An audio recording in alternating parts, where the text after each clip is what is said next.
Booyah, and it's time for the Game Sports Podcast. There's your host, David McCaig Jr., kicking off tonight's episode with Top Shelf. I'm joined by Brady McCarthy and Alex Parr. Brandon, going to you first, my friend. How's it going? Doing great, man. Today was a productive day. Downloaded the new Mac update and absolutely needed, so I didn't have to be on my phone trying to talk to you guys. So I'm back. You got a good mic there. Yeah, I'm not fully connected. It's the wrong cord, but whatever. Also detailed the car today, so that's something you just have to do but never want to do. What car do you drive? Random question. Let's start the show with that. What kind of car do you drive? I drive a Honda Accord. That's okay. You're in the Southern Ontario.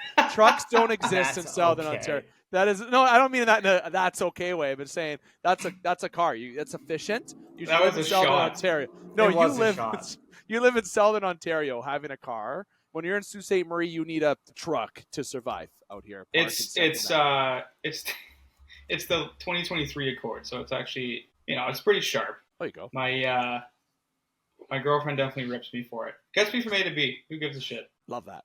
Now, going to the other side of the visual effect that you have on the camera side, or if you listen on audio, you're going to hear another voice coming in.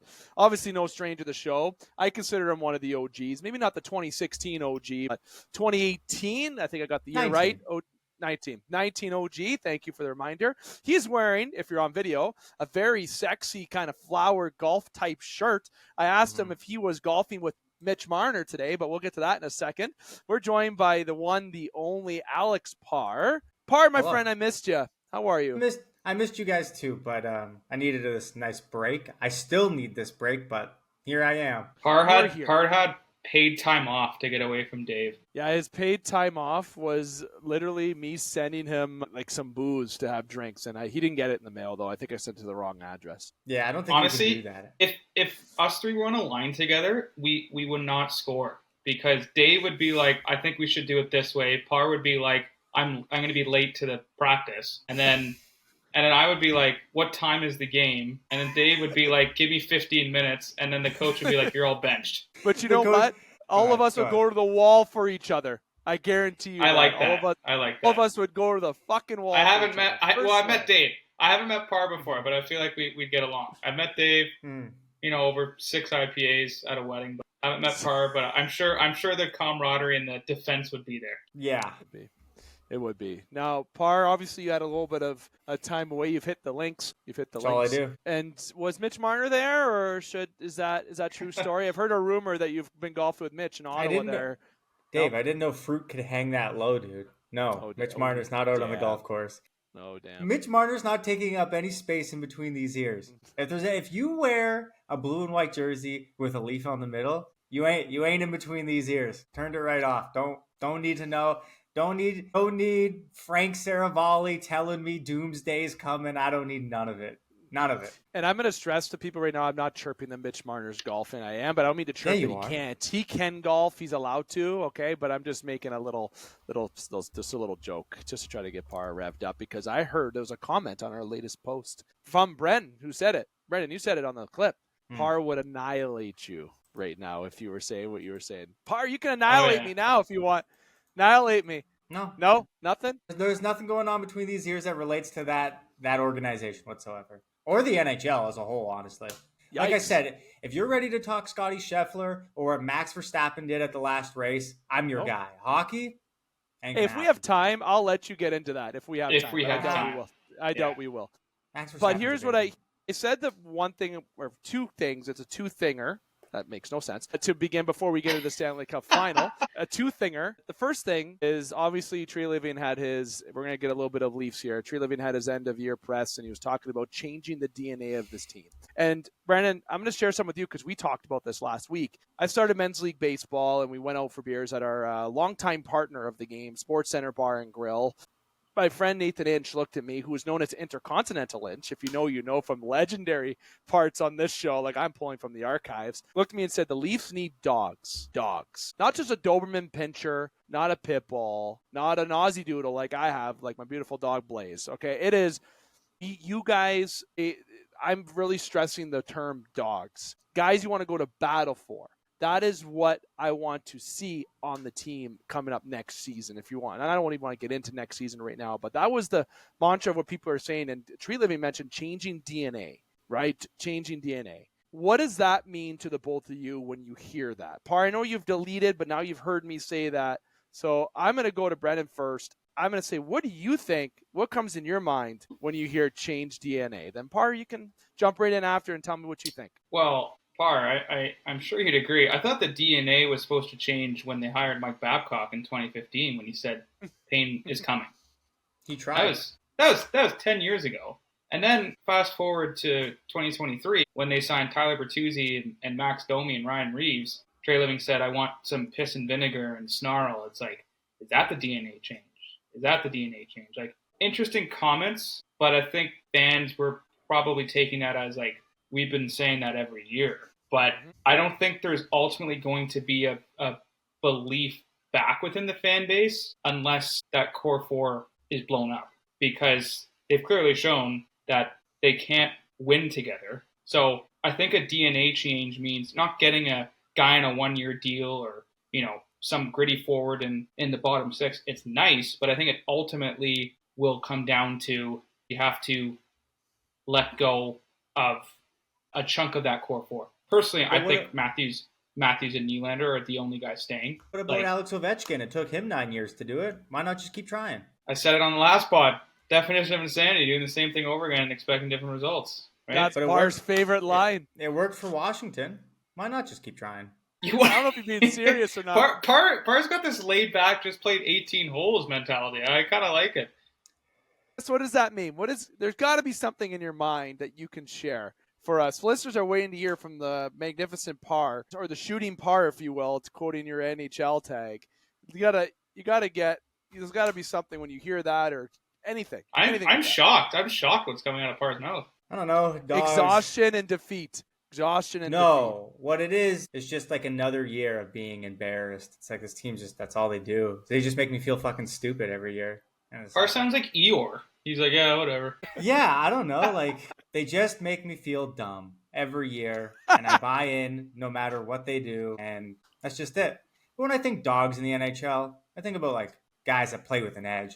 I think like Zach Hyman. I think like Nazem Kadri. I think of guys like that. But 2 former Leafs. Oh, perfect. How convenient. Yeah, but it doesn't matter because this fan base will run everybody out of town, and then everybody will do revisionist history and act like Zach Hyman wasn't complete dog shit in the playoffs for the Leafs. And then I got to hear all about that and how about, they should have hung on to him. But at the time, context-wise, that made no sense. And, like, there's just so much garbage from both ends of it. Like, that's what I mean. I turned it off. You know how nice it is to not open up my phone and see, like, a highlight clip of Mitch Marner doing some dumb grittying and stuff? It's great. Just turn it off. Like, I don't have it. When I think dogs, I think my toes in the sand on the beach, away as far as possible from this garbage franchise that makes me proverbially put clown face paint on every May or June. But you'll be back October 1st. I know. I wonder how they'll reel me in. But I said all last year, I'm like, it doesn't really matter what they do in the regular season. It only really matters what they do in May. So when everybody's tail spinning because they lost 3 games in a row, and it takes Nylander saying, calm down, it's just 3 games. And now I got to do all that all over again. 82 games of that. Everybody freaking out over a December losing streak because they lost to San Jose and Anaheim back-to-back nights. Guys, man, like, I'm okay with just wrapping this up and saying, yeah, Keith Ballard curse. Well, I got to find something new to do. Guys, like I told you, I don't have it. I can't be bothered to put out any energy. The most energy that I could put out into this show is the same effort the same energy that was put out by the home team in Game 5 and 7 in the second round in the Eastern Conference. Well, I mean, it's begun though. Like, and it's going to be a different makeup next year for sure. Like, Shanny's gone. The commitment to the core four and that philosophy of is he keeping the reason? It with those guys. He the guy? Is he's the guy we're thinking that kept them together? I mean, he was in that role since 2014. And ultimately, everything ran through him. So I'm curious to see how the team is like for 82 games with 34 and 88 running that team. Similarly, how in Edmonton, it's 97 and 29. Do you guys really think it's going to be different? Do you really think we're going to be sitting here in a year's time going, wow, yeah, that was different? I will see. I'll make that judgment call in September after the offseason's done and see what. Yeah, I agree with Dave. I think then that's where I'll give my opinion. If you want me an early prediction, I think there's going to be change, and that's my next question. It's a perfect segue, okay? Perfect segue. I'm going to give you the floor before we talk Stanley Cup Finals, sticking with our time. Toronto Maple Leafs make one move. It could be a player. It could be a move in general. You think of it. One move that you can think of. Player-related, fan-related, I don't care. Whatever comes to mind first. One move that you think that they will make, or one move that you want them to make. You only can choose one, and you got to say what it is. Easy. Parr first. They're going to do nothing this year. They're going to sign, if anything, 1-year deals, and then literally get every big Canadian corporation, Canadian Tire, Tim Hortons, all these sponsorships to line up and give Connor McDavid a blank check 2 off seasons from now. Not this one, but next. And they're not going to do anything until they have an answer from him. That's what I think. A wild prediction. Okay. Brennan. Okay. Playing the long game. I want them to go and get Brad Marchand. If you can't beat him, I guess you're not joining him, but take him from a team that has beat you so many times on 2 different teams, Florida and Boston. So I want that to happen. And then what was your other question, Dave? What I think they will actually do? That's the one. You're good. You choose the one. I'll say one, and it's a dream one, because if I want something to do, it's someone who should have been there from the start. Dale Hunter. That's all I will say is Dale. Take it as you will. That's the only thing I'm going to say is Dale. To do what?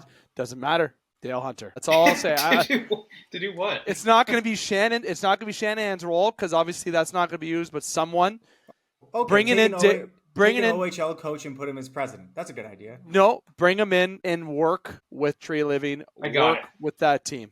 You need to bring in a guy who has a dog in him that will actually hold the management level and work well with Chief, okay, and work and trying to, if you want to change DNA, that's going to start from the top and from your captain. Matthews, I've seen him speak on it. Lawton went to remember when he gave Lawton that game puck? It's the most energy I've seen. But I guarantee you, if you look at McDavid in a locker room, you look at Jamie Benn in a locker room, Marchand, I'm just going down a list of players. Those guys will make you want to go to the wall. I'm going to give you another example, Wrexham. I'm watching Wrexham right now. I love Wrexham. And I'm in the new season right now, episode 2. Phil Parkinson has a swear in every sentence that he does. There's an F word, F this, S that, everything that you do. When I hear him speak to the guys, I want to get up and run through my living room. Okay, and I'm not even a soccer guy a football guy. That's what that team needs, is a guy, Dale Hunter, who can hold management also accountable and bring and help instill that new DNA that Brad Tree Living wants to bring in, which are guys like Marchand, Bennett, Ben. Not saying they're getting them,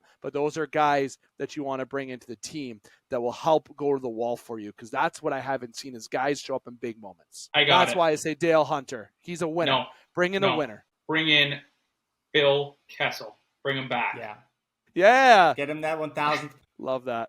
All right, fellas. Stanley Cup Final. We got the Edmonton Oilers. We got the Florida Panthers. Obviously, you can look from, if you're a betting person, obviously from what I've seen on the betting charts nowadays, it seems like the Florida Panthers are favorites in the Stanley Cup Final, if I've looked correctly. Not by too heavy, if I've seen correctly. Parr, maybe you can second that or confirm that based on anything if you have looked. But I haven't. I told you this. I have seen. What makes it so compelling is that generational talent, McDavid, Draisaitl, trying to go and do what Crosby did when he played Detroit. Obviously, what Gretzky did when he played the Islanders, right? The Oilers have a second chance, but they're down Zach Hyman. There's a lot of question marks in comparison against Florida. I know we only got a select few amount of times, guys, and missing Hyman's a big offensive presence for the Edmonton Oilers. Florida's looking like a superpower, but Edmonton's depth for some reason has turned into a superpower with Connor Brown, Kasperi Kapanen. Sorry, I'm naming some ex-Leafs.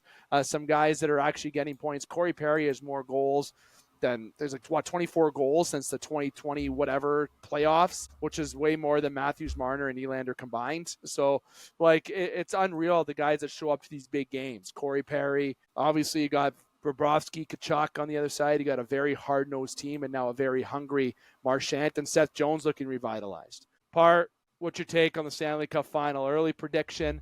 What's going to be a pivotal point for the Oilers to try to beat the Florida Panthers, who are going into this as favorites? What Stuart Skinner is going to show up. Yeah. That's it. And if he doesn't play unworldly, they lose. And that's just it. You can't have a goalie in the Stanley Cup final either post I don't know what the stat is anymore, but it was like he's either posting a 920 or he's posting a sub 850, something crazy like that. Like that, you just can't have that. Sergei Bobrovsky's too good. He used to be the hottest and coldest goalie of all time. He had the North and the South Pole always, but he's been there too many times now to do that anymore. Like you said, Edmonton's depth has been scoring a ton. I think every forward on their team has now scored a goal, or just because Jeff Skinner got his first. I don't think that phases him whatsoever. I would give Florida the edge just based on between the pipes. Point. I even still think defensively, offensively, it's hard to go against 2-7 and 97, right? But it's still, when you look at it overall, tough going out the gate. But the Oilers do have home ice advantage, Brennan, going into this. Yeah, gut says Florida boys, heart says Edmonton.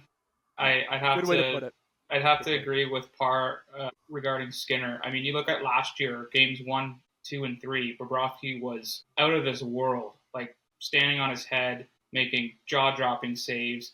Edmonton could have won games 1 or 2, but ultimately it's the goalie that shut it down in pivotal moments. And Skinner has to he's not going to be great every night, but it's been a roller coaster of inconsistencies for Stu, and he needs to give him a couple.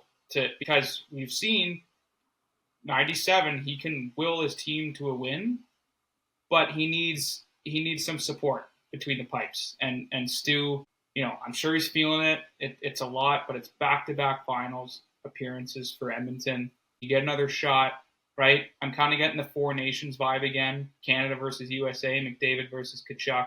Like, it is going to be a beast of a series. I'd love to see Edmonton. I'd love to see the Canada Cup drought snapped. So that's one big thing. And for McDavid too, I mean, you talk about dogs, he is a dog. And you have Leon Draisaitl as well, riding shotgun. I mean, barely riding shotgun. They can both will their team to a win on any given night. So what worries me is, yes, you talk about the depth on Edmonton. The top 9 for Florida is unbelievable. The third line on Florida, Marchand, Luosterainen, and Lindell, I believe. Unreal. Like, everyone was like, Marchand is slowing down. Who knows? Maybe it's just a quick little, rental vacation spot in Sunrise. He is fitting in quite nicely to the point where he might even just say, I'll just sign for cheap. I kind of like it here. I like taking my golf cart to work. So that's something the Leafs have to consider too if they want to go and get 63 in the offseason. So a lot of great storylines. Perry, of course, but slight edge to Florida. Slight. Those are good, fellas. And it's funny that you mentioned Florida. A lot of things that go into player signings, too, is taxes, right? You got Florida tax isn't a thing, right? So that really helps influence. And when you got guys like, for example, Yanni Gourde, who is a good super third liner, second liner signing for cheap recently. Those are type of guys that Toronto, speaking of teams, need to fill out their team with. To say for me, cheap deal for, sorry, just quickly, cheap deal for Yanni Gourde. You want to look at a other guy who's making a little bit more that doesn't deserve it? David Kampf, 2.4 for 4 years. Yanni Gourde, 2.3 for what, 6? Yeah. Who would you rather? Don't even need to answer that question. Key storylines, and I typed this out prior because I didn't want to forget that I'm looking at, and the first thing was the rematch factor was one thing. The rematch factor, because I'm referring to Crosby, Gretzky, second time go around, can McDavid repeat what they did? But also that revenge to change the narrative. But Florida is a more confident team than what they were last year, I feel like. So rematch factor is one storyline and keynote. Superstar power versus depth. Okay, so you got Draisaitl and McDavid carrying, but then, and yes, Edmonton has shown depth, but I would take the Panthers' depth. Look at that third line that you just mentioned. Does a more balanced and depth out squad take out the Oilers? Third point. Goaltending battle, what Stuart Skinner are we getting? I actually had that type. Parr mentioned that perfectly. If you get the Patrick Waugh that we saw in the Dallas series, okay, then you might have a matchup against Bobrovsky. If you get the Stuart Skinner that everyone has fallen in love with, joking aside, or saying as a joke, sorry, then that's going to be a challenge for the Oilers. Coaching chess match is one thing I put down. I liked this term when I coached and played. You got the Bond villain, Chris Knobloch, in there, who, I'm just joking, this has that look to him. He is a professor of the game. I'll say a chemist of the game. But he has white gloves on. What's the depth and the players that he has? Then you have Paul Maurice, who is very hard-nosed. A guy who's a friend of the show, mind you, I'll go to the wall for. Another dog as a coach, former Leaf. But I'll say that the strategic adjustments is what I mentioned here between the two coaches are different. And I see how they adapt, but they've also coached against each other, which obviously Maurice holding the cup at the end shows that he has the slight advantage in this. But overall, coaching chess match. The last thing that I'll mention is the Zach Hyman factor. Now, Zach Hyman's not playing, and that's why it's a factor. But the Oilers' depth has really had to step up. Can they keep doing that against a very balanced and confident team as the Florida Panthers? And you know how many hits Zach Hyman had in this playoffs before he went down? 11. So 111 hits in the playoffs. I have that noted. Got that stat from online. So if anyone wants to chirp or correct me, that's fine. I got that from online. So we believe you. It's predictions right down the middle overall. Start with the Oilers, but I'll be the true betting man, and I think Florida gets on top with the repeat. We're in for a treat either way, fellas. Okay, I'm gonna get to the Florida Panthers all-time team quick, and then we're gonna wrap up this segment for Trude's joins for Chuck-a-Puck as we talk about a Leaf prospect getting MVP at the Memorial Cup. Woo! Positive there, I guess you can say. All right, so Florida Panthers all-time team. Brennan and I said this last week. I screwed up the recording, so that was gone. So you may have heard it on last week's episode still, either way, but there wasn't a clip about it. So we're gonna redo the Florida Panthers all-time team, just so it helps get us our better clip for you, and just because, well, it aligns because the Florida Panthers are in the Stanley Cup Finals. And no, we're not doing the Edmonton Oilers. That's for another show, or I guess it's almost too obvious who would be on that team. I can name the three just without even thinking or looking at anything from a forward and defense and even goalie perspective. But we're going Florida Panthers. And Parr, I'm going to go to you first. Then Brad and I will redo our Panther picks before we wrap up here in Top Shelf. Okay, well, for my forward line, there's a bit of a cop-out here because I think he can fit for 13 different teams or something crazy like that. I don't know if we're doing like all-time players that have ever played for the team or their tenure with the team. Okay, I'll go either way. Because right now, I have Yager on there, who was not a fantastic Florida Panther, but he's a fantastic player overall. Centered by Barkov and Pavel Bure on the other wing. All-time wingers there. Like, come on. The defense, I got Aaron Ekblad and Jay Bouwmeester. And in between the pipes, Bobby Lou, Roberto Luongo. Who do you got coaching? Oh, I don't have a coach. I couldn't even tell you one of their coaches besides Paul Maurice, so I guess Paul Maurice. Can I do a scrub lineup instead? The scrub lineup? I almost did former Leafs, so. No. I mean, because mine's pretty similar to Parr, so I either do a scrub lineup or just tinker mine slightly. I guess I'll just tinker mine slightly. I'll go Matthew Tkachuk, Barkov, and Yager. It's a pretty heavy line right there.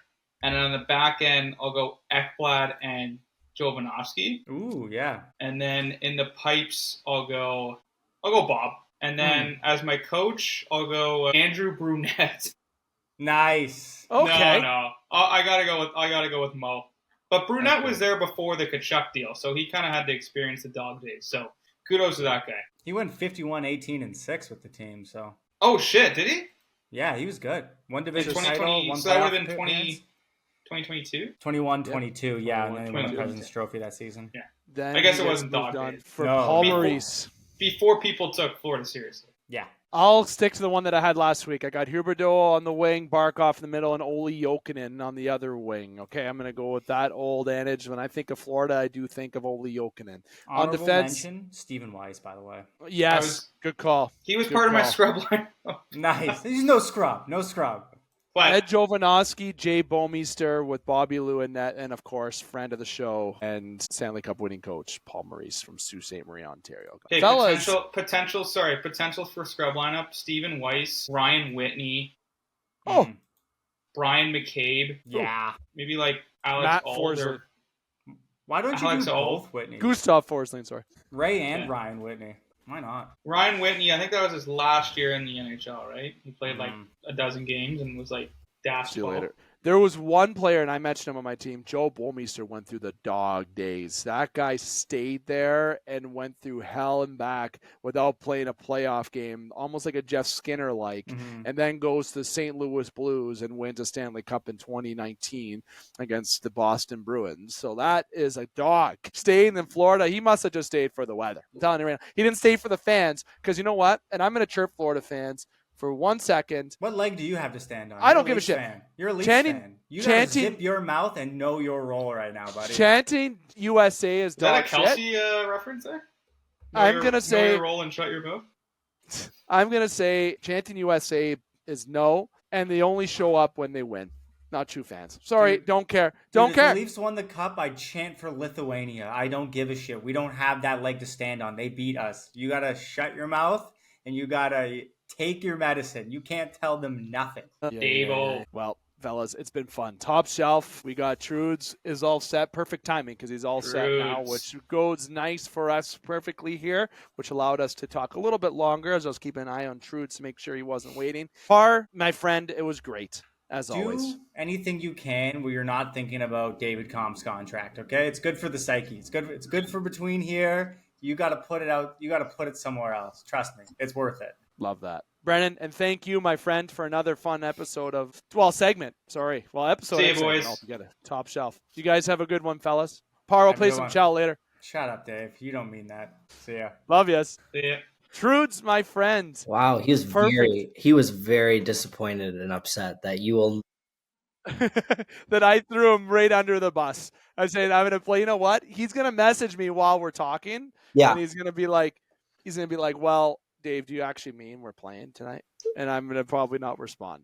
It's PlayStation. I'm PlayStation. I'll play some Chell. Play some. Oh, you play Chell? Yeah. Oh my God. Okay. All right. Well, are you good at Chell? I think you're probably good at Chell. No, I mean, I'm not bad. You know, it doesn't matter. You know, we have fun. We've had a team called the Game Sports It was called the Game Sports Show. There we go. We've had a team in EASHL, and we were ranked one time in the top 200. That's pretty good. Fact, we were pretty excited. We don't do that now. Last 2 years, we haven't been even on the stratosphere anymore. So these other kids got a lot better over the last couple of years. Oh yeah, it's a completely different game than it was. But add play, and anyone who wants to play us, McCaig10_10 is my PlayStation network. I'll give that out as my username. Add me on there, and you want to play a game against me, Parr and Trude's, or me, Parr and Dane, whoever the heck you want to play. Challenge is on against the game. Okay, put the game on to play the game. But Trude's, my friend, perfect timing. Chuck-a-Puck, the Chuck-a-Puck finale for 2025. Well, for halfway point, we're going to be doing September when the Hounds are back, and if there's any news, and when the OHL goes back, and after the draft, you can jump in on Top Shelf. We're still going to be seeing you around, but Chuck-a-Puck finale officially. How you doing? Oh, I'm good, Dave. I missed a couple weeks there. Baseball started up, so obviously playing and coaching takes up a lot of time, so haven't been home lots. But when we start again in September, I will be at another location again. Finally, I bought a house, so we'll get to see like yet another location, but that one will be like the main location from now on. So love it. Exciting. It's going to be an exciting summer. Obviously, lots to come up in the summer, obviously, in my life for like baseball wise, you know, the season's changed. It's into baseball now, but also still looking forward to fall and looking forward to getting closer to Greyhounds season. And we have a little bit to talk today about some new guys that they signed. So excited to do that and then finish this off here for the finale. 100%. Now, I was told to remind you about a little something as we had Connor on last week for Strike Zone, talking about how the Panda Dynasty, which, to give everyone a long story short, I don't want to prolong Chuck-a-Puck here. So to give you a little Panda history, Panda is the men's league fastball league that we play here in Sault Ste. Marie, and I've been on that team. Day one, we were called the Renegades in forgive me if I'm wrong, Jude, 17, I believe, is when we started, 18. And yeah. We were called the Renegades. I played with Trude's on this team with Connor and a couple of the guys and friends that I was with. And we changed the name from the Renegades to the Pandas because we lost in the finals a couple times. And one time we didn't make it. We lost to the Hellcats. So we said we need a name change. So I influenced the name change, especially because 91N sponsors the team. So we are called the Pandas. And when we were named the Pandas, we won back-to-back championships. Last year, we lost in the final. We lost by 1 run. Might have been 2. Top of my head either way. Stud pitcher Tyler Binkley throws 3 straight complete games against us with probably 4 hits in those 3 games and defeats us to knock us off our throne. And we only had 4 teams in the league. Now we've expanded to 6. On one of those 2 teams is this lovely gentleman that you're hearing with me on the show who has traded away from the Renegades/Pandas and has joined the Cardinals. And the Cardinals just absolutely took the defending champions to the cleaners last game. If I remember correctly, I think it was 12-0 or something like that. It might have been more before you guys mercied them, I believe. And I think we're the only team that got 2 runs on you guys, if I got that correctly. I could be wrong. I don't know if the Flamingos got a run against you. And if they did, I don't care because we got 2. They didn't get 2. And there was one guy who got a hit off Jordan Trudeau. And my team, the Pandas, only have 2 hits this year. Okay. You have one of them. I have one of them this year. And, I'm usually I'm a 300-ish hitter. I get singles, and I steal first to second. That's my game. And then if they can get me home, great. If not, that is my game if I get on base. I'm singles all day. Trude's gave me a beautiful pitch. I believe it was a curveball that you gave me into the it was zone. a fastball. It was right down the middle, though. 100%. When I went to first, and it was Hansen at first, I told Hansen, I said, he gave me that. He gave me that. I feel like because that was a beautiful pitch. I didn't. I was just trying to hit the strike zone at that point. I walked 2 guys, so I wasn't aware that I was going into pitch. So it was a bit of a shock. Did I get an RBI off that? I might have.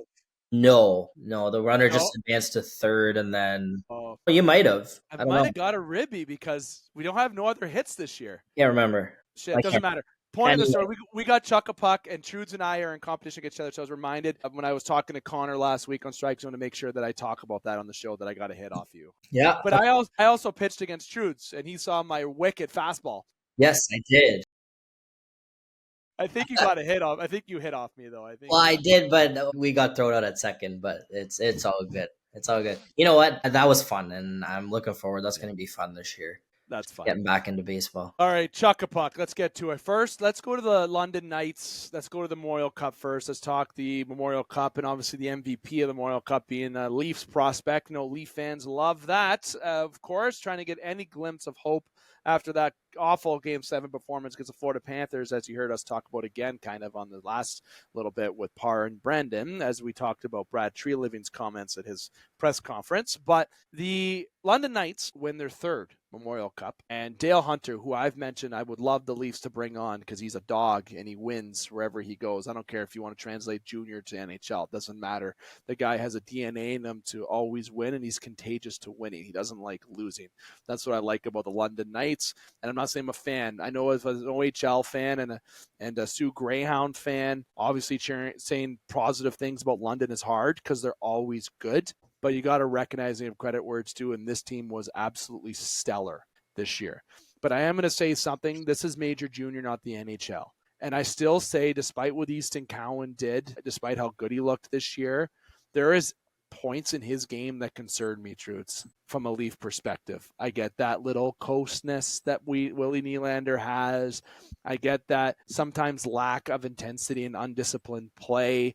But you know what? The guy, it's Major Junior, and he was a force out there. And every time he was on the ice, he made his presence known. Obviously, Berkeley looking good. Dickinson was by far, the best defenseman on the ice. Gavin McKenna looked great. The Memorial Cup was great to watch overall. But the London Knights, Truths, getting away with the W. What's your thoughts about Memorial Cup? What's your thoughts about Easton Cowan? What's your thoughts about players? What's your overall thoughts about the Knights and the Memorial Cup that we just saw conclude? Yeah, you can't deny that they definitely had a dynasty there with the core group that they brought along for the past 2 or 3 years. Just the way they dominated the league this year was enough to say, yeah, these guys are for real. Sam Dickinson, Denver Barkey, Easton Cowan, Sam O'Reilly, Casper Haltman, Oliver Bonk, that core group of players, they dominated last year as 17 and 18-year-olds. To get them all back was a really, really sweet deal for London.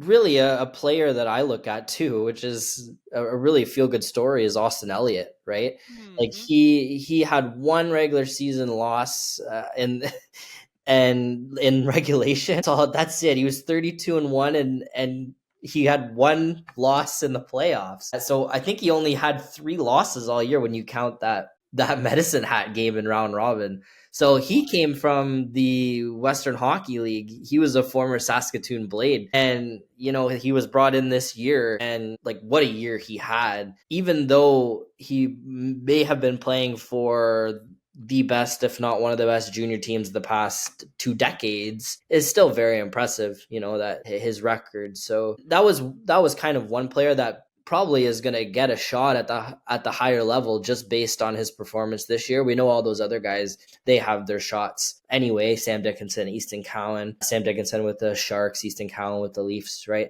So your point about Cowan, though, I mean, yeah, there was the negativity from the World Juniors. One thing I have brought up to people is, actually, I think it was Connor I was talking to about this with, Dale Hunter. The Hunters seem to have a way of like getting the most out of their players somehow. So when you watch the World Juniors and like everybody on social media is saying like, what's wrong with Bonk? What's wrong with Cowan? What's wrong with Dickinson? Are they really for real? Even Haltonen didn't look too good.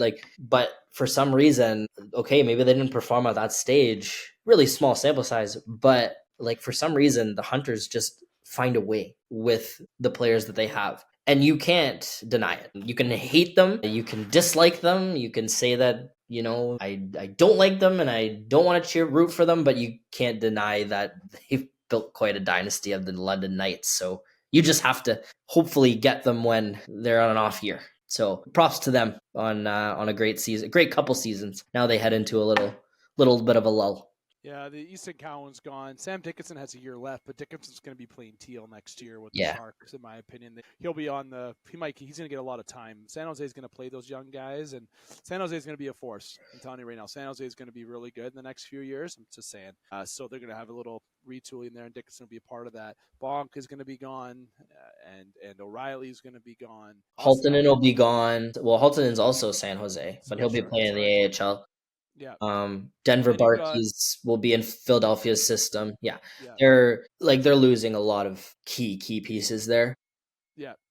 They're going to be going through a little, I think next year is the retool year, and maybe the next year after that, maybe. But this is a team that doesn't like to be retooling for long. Okay, so they're going to be very quick turnaround over there. There's a lot of players that wants to play there too because it's the London Knights. Obviously, though, congratulations to London getting the dub. They represented the Ontario Hockey League, so obviously, if you like London or not, if you're a fan of the OHL, you were cheering for the London Knights in this. And despite if maybe you're a fan of Gavin McKenna, okay, Gavin McKenna is going to be back in Medicine Hat next year. Medicine Hat's going to be right back to that Memorial Cup. They're going to be even better built next year. I think Medicine has to be an early favorite going into next year, given McKenna being a bit older. But when I watch Gavin McKenna, I still see this as a kid that needs to still elevate to that level that he could play in a consistent fashion. I feel like he was really shut down a lot. And when I saw him go against Easton Cowan, that experience factor was a little bit different. Is stronger than he is right now, a little bit older. I think he has 2 years on him, if not 3. I think it's 2 or 3, top of my head. Again, in the long run, McKenna's going to be a better player than Cowan is, in my bold prediction, as non-expert as that sounds, because you got to project the number 1 overall pick. But again, this is a Medicine Hat team that's going to be right back there next year. So keep an eye out on Medicine Hat. So I think this is a good growth opportunity for that team. But London Knights, congratulations. You're Memorial Cup champs. Now it's time to think off-season, switch gears. And for the Chuck a Puck segment, we talk all Ontario Hockey League, but we give a little bit of love to Sault Ste. Marie Greyhounds because that's where Jordan and I are located. That's where the game is. Well, a Game Sports podcast originated in Sault, Michigan, and now has went over to Sault, Ontario. So I can't say it was born in Sault, Ontario, okay, but look, we've expanded the wings and we touch both ends of the border there, and now obviously in sole location of Sault, Ontario. So we are from Sault, Ontario, and the Greyhounds are. And since we've last talked, there's been some news, Jordan. I'm going to give it to you. Jerry Litzcomb has definitely sent out a couple emails about it that I've gotten the track of, but I'll leave it to you to lay on the floor about some Hounds news. Yeah, good news. Lots of good news. I'll leave Brady Martin till last. So first we've got the 2 first-round picks from the last draft, the 2009 draft,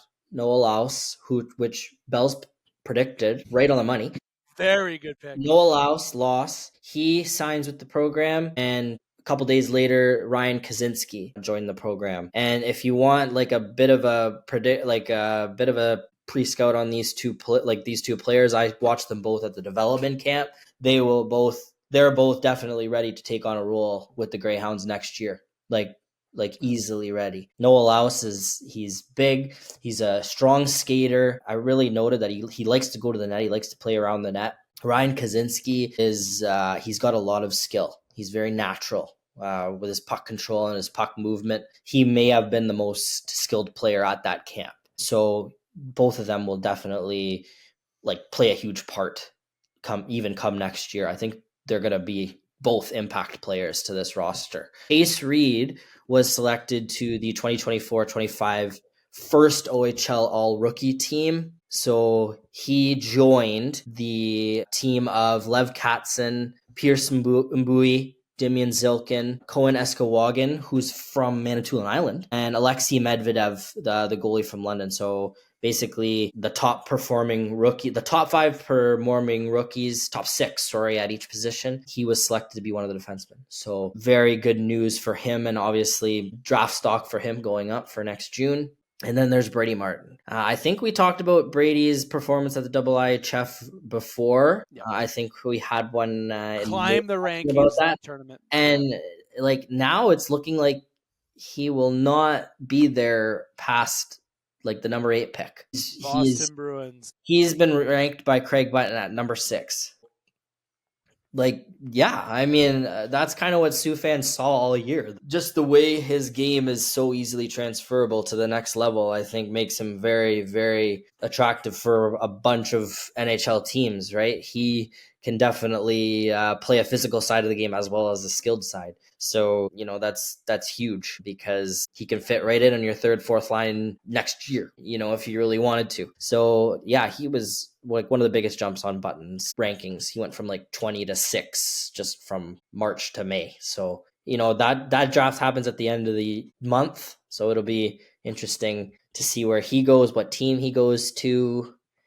Yeah, I'll be watching that night. So I was talking about this to a few people off air, and the NHL draft, it's going to be interesting this year because you got some good players at the top, and the best player available, in my opinion, for number 1, if you're the Islanders, is Schaefer. And I've always been a key person that when it comes to the draft, you have to take the best guy available. You can have 4 good defensemen. It doesn't matter. You got to take the best player available in the draft all the time. That is it. I don't care if people disagree with that. Come at me, let me know. But this is a draft where if you drafted Higgins, for example, or Porter Martone, you wouldn't be making a bad pick at 1, obviously, because the player you're getting. But Schaefer, in my opinion, is the number 1 guy who needs to go. And if you're the Islanders, that is where you're looking to get that pick. There are rumors about them trading that pick. No, I don't think the Islanders will, unless they know San Jose or Chicago are looking to move up and draft Schaefer, okay, and the Islanders are okay to select Martone or Higgins. You can get a first and maybe another first. You can stockpile some picks or get a rights to a player, whatever it is, because you can really sell that number 1 pick. But it's not different years where you've had Connor McDavid, Connor Bedard, or you've had Sidney Crosby. It's not like that this year. Any pick could be good. And Brady Martin being from 20 and up, or before, he was related potentially to be maybe a pick of the Columbus Blue Jackets, Ottawa Senators, or even Philadelphia Flyers at 22, and has jumped up to now being at 7 with Boston, 8 with Seattle. But I'll tell you this, I'm sticking to my guns, and I know there's one team that really wants him, and that's definitely the Pittsburgh Penguins. Okay, I think if he gets to 11, which I don't think he will now, Dubas is not letting him go. And I wouldn't be surprised if Dubas tried to move up to get him, to be honest with you. I feel like Dubas won't be shy to trade for another Sault Ste. Marie Greyhound. But seeing him move up is a great staple on how the fans of Sault Ste. Marie have really pegged this player to be all year. And he's kind of been not in the light because of not being a London Knight. That rhymes. Or if he wasn't playing in Oshawa. This was a guy that was on a team that was just squeaking into the playoffs on a rebuilding team, and he got the respect he deserved on the international stage. But what does this mean for the Sioux Greyhounds? That's where I'm curious. He goes number 1 this year, or the first round, and he goes in the top 10 even, let's say, not 7-8. Let's say even goes in the top 10. What does that mean for after this season? Does that mean that the Hounds changed? And we've talked about this on the show, and that's why we don't have to dive into it too much, but it's a big highlight to bring up that the Hounds changed their vision this year from a retool to make it maybe be competitive, okay, and still have a competitive team for 27 when they hopefully have a Memorial Cup bid, or Do you trade Brady Martin and sell the farm to get him, and you bring in some young studs that are going to form out for 27 and really sell high on him? Obviously, I want to be a fan and say keep Brady Martin here, and I hope that he stays here because thinking of him and Chase Reed and these guys that you can bring in, I still think this is a Brady Martin that has really developed over the years, and I think playing this year with the Hounds, and will he make the World Juniors? I think this is a guy who could make the World Junior team, but this is a guy who could spend 2 years on the international stage of the World Juniors and really develop and form into that physical two-way player that can score goals and keep the puck out of the net if you have time with him. I think he's got to be that patient pick. If you get him in the top 10, don't rush him into your system. That's my honest opinion about Brady Martin. I mean, yeah, I think it depends on where he's picked and who picks him. If you look at the 2023 draft, so that was 2 years ago. So a 19-year-olds, that would be in the league today. Adam Fantilli at 3. So he obviously played his 19-year-old year in the NHL, but a couple haven't. I think Ryan Leonard was a Washington Capitals pick at 8. He was still playing in the World Juniors this year. So it'll depend on what team picks him and what they want his development to look like. I feel like if the Greyhounds, I feel like your window is still a year away with Brady Martin or not, planned for 20, what's it going to be? 26, 27? Yeah. Yep. Your window's still 26, 27, I think, because that's where most of your 19-year-olds, like now, your 07s, that crop is going to be 19 during that year. So I think that doesn't change. I think there's a lot of factors. Who picks him, how they want to handle his development. Is he going to be good enough is he going to fit the NHL's team's window in 26, 27? But also, if the Greyhounds were to bid for Memorial Cup and they were to get it, I feel like that would be more enticing to leave him in junior, knowing that he will be on a Memorial Cup host team that's going to contend. He'll play the Team Canada World Juniors, and then like you're fully expecting the Memorial Cup host team to go deep into the playoffs and then host the Memorial Cup. That's a good year for a 19-year-old, for sure. So, I mean, that curve, rather than playing third or fourth line minutes on an NHL team, where do you want to where do you want to put that? Like, where do you want to put your onus on? So I think, your contending window doesn't change, but I think maybe your bid to get the Memorial Cup, I think that has to intensify in order to have the best chance to keep Brady Martin in a Greyhounds uniform for an extra year. Couldn't agree more. It'd be interesting to see. It'd be interesting to see what some of the Hounds followers have to say about that, giving that a little bit extra love to the Sault Ste. Marie Greyhounds, the NHL draft. Obviously, just around the corner, the end of the month, June 28th is the date of the draft, which will be live in LA in the Peacock Theater in LA. Beautiful. Going to a little California. Brady Martin's going to get a tan. He's going to have a good time down there in LA. But obviously, it will be a good draft, likely it seems, for Brady Martin, and that makes Sault Ste. Marie Greyhound fans excited. And it's going to shape up, given these signings with the Hounds, a lot of good positive things trending in the right direction for the Hounds. So again, quick recap: London Knights Memorial Cup champions. Brady Martin now moving in the top 10. Let us know what your reaction is to the Memorial Cup, and if you're also from Sault Ste. Marie, or even if you're not from Sault Ste. Marie, you want to rate what we think about Brady Martin, let us know where you think he's going to go. But let us know where you think your favorite player from your OHL, WHL, QMJHL, European team, whatever, is going to go into what team. And is truly the Islanders going to pick Matthew Schaefer, and is he truly the best player available in that draft? Maybe Brady Martin has something to say about that after, when we're one day doing these redrafts 15 years, 20 years from now, still doing the show. Maybe he will be that guy who was the best available player. Wouldn't that be a story? And remember this clip if that happens. Now, look, Rudes, we talked a little baseball at the beginning. We've talked the Memorial Cup. We've talked Hounds. Before we wrap up Chuck-a-Puck as its finale, I want to save the click and all these interactive stuff with the Hounds for next year or next season, I guess you should say, if you will, with Chuck-a-Puck. But any final thoughts to wrap up our Chuck-a-Puck finale? Stay tuned. It should be a bit of a busy off season for the Greyhounds. So a lot of the players that were at the development camp we're still looking to see if a certain group of players will sign. And so stay tuned for news every day.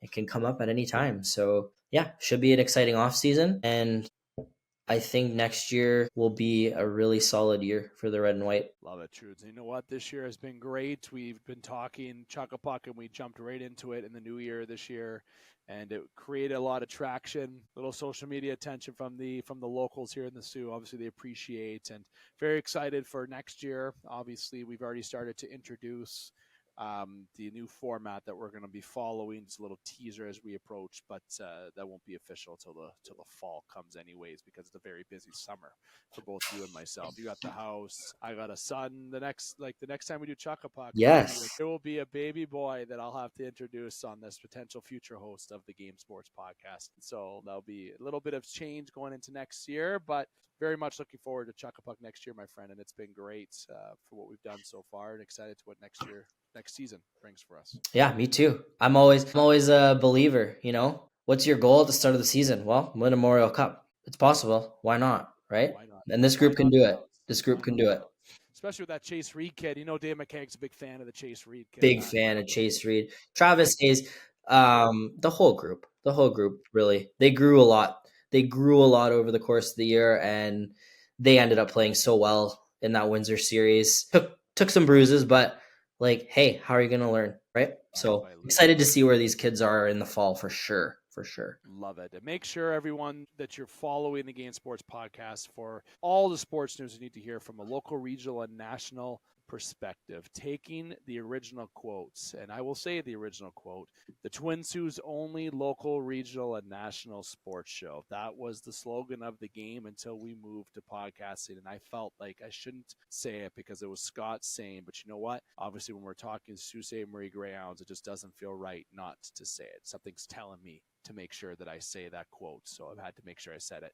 Trudes, thank you again for a terrific season of the Chuck-a-Puck, the first season. We'll be back, I would say, around after Labor Day is probably the aim that we're looking at for Chuck-a-Puck, as we'll start resuming a lot more hockey content. Obviously, we got a lot of hockey content still coming up with Top Shelf as the Stanley Cup Finals is near, the NHL Draft and free agency. Still a few weeks to go, obviously, when it comes to that. But Chuck-a-Puck will be taking a quick break, and we'll be back in the fall. And Trudes, when we can get you on, we will throughout the summer, but nonetheless, we'll be back next year to continue this. And I want to say thank you again, my friend. Yeah, thank you very much for having me. So I'm excited for next season, and yeah, I had a blast, and I'm looking forward to having a blast again. So thank you, and yeah, everyone have a good summer. Congratulations on the house again, my friend, and we'll be seeing you on the ball field as well. Please keep giving me those meatballs down the middle. Let's keep that average up for Dave McCaig, and as I see you, I'll give you the meatballs, and I'm not even doing that intentionally. It's just my pitches. Nonetheless, this has been the Game Sports Podcast. We had Top Shelf, and we had Chuck-a-Puck, a Hockey Invaded segment for yours truly, and the crew